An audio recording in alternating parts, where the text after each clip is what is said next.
Once again, I would like to remind everybody, especially those who are taking pictures, please be careful in doing so para naman po hindi masira ang ating Christmas rallies. Our Christmas rallies this year is actually featuring Christmas around the world. So no need of traveling to the different parts of the world. As you can see, we have here our very own rally and style as to how we are all going to witness Christmas in different parts of the world. So once again, for the information of everybody, our trellis is containing 17 number of trellis. And for the information of everyone, we have our Municipal Social Welfare and Development Office, and that is intended for our trellis number 1, featuring Mexico. Our trellis number 2 is coming from the team of Municipal Planning and Development Office, or MPDO, featuring Iceland. We also have our third team. Rallies number 5 is from the Municipal Disaster Risk Reduction Management Office, or MPRRMOT, featuring Sweden. Right, and once again, we would like to welcome our Governor in the province of Leyte, Honorable Carlos Jericho Hico LPT, na nagbabalik po sila galing sa pag-ibon-ibon po ng ating public plaza.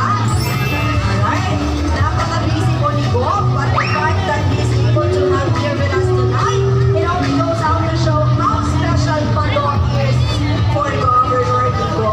And together with Governor, we also have here with us his children, and of course, Honorable Mayor, Honorable Remedios Marin Calvitilla, the very person who is behind these things that you can see right here, right now. Alright?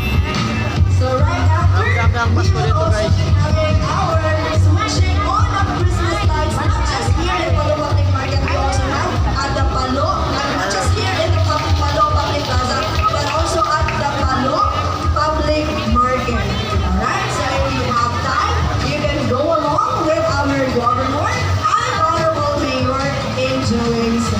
Thank you so much. We also have here our trellis number 6, and that is coming from the Solid Waste Management Office, featuring Philippines. What do you have, partner? Ayun, partner! Naubos naman natin ito. Hindi ba? Kasi nasa tayo kanina sa Germany. So Municipal Agriculture Office. Na before we... This Christmas message. Of course, we will not let go of this opportunity without hearing his Christmas message. And I guess, everybody, you ought to heed the Christmas message to be given by our one and only steadfast leader and governor in the province, Honorable Carlos Jericho Hico Alpitilla. Simple message para matanan, mag-greetla ako. Ayo, matanan, kaya hindi nila mag-greetla at Pasko. Merry Christmas tayo matanan. Advance Happy New Year, and just in case, Guys, advance Merry Christmas sa inyo lahat. Labi na kanina, kaya nakapula. Maupay kagabi ato na tanan. Ramdam na ang Pasko dito sa Leyte. Kaya shout out lahat sa inyong mga followers. So malagayang Pasko sa inyong advance po. Ikot Alpitilla. Guys. Sa ringin ko, pero ako yung mga Kapalaw, mga patahan. Pansero, Napaka-ori nila syempre, Pina, and kita-kita nyo naman. It's all worth it.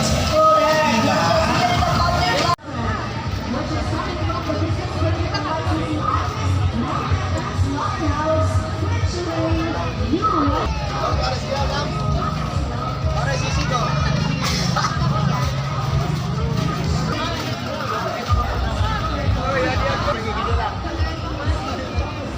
Adi ako dia price.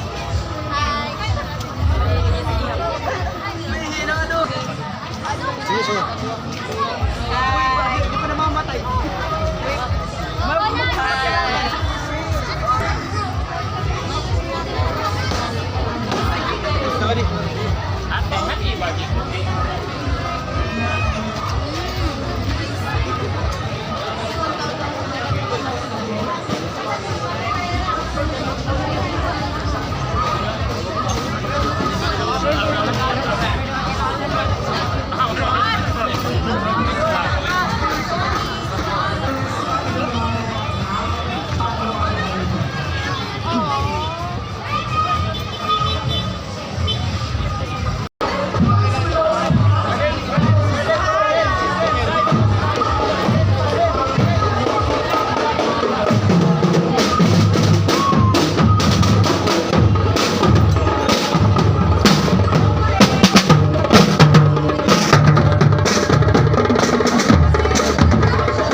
tayo dito guys.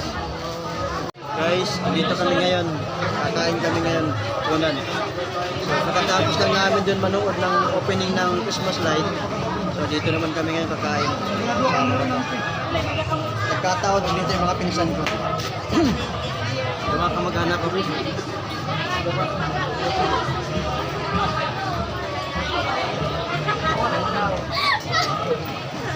Hi guys.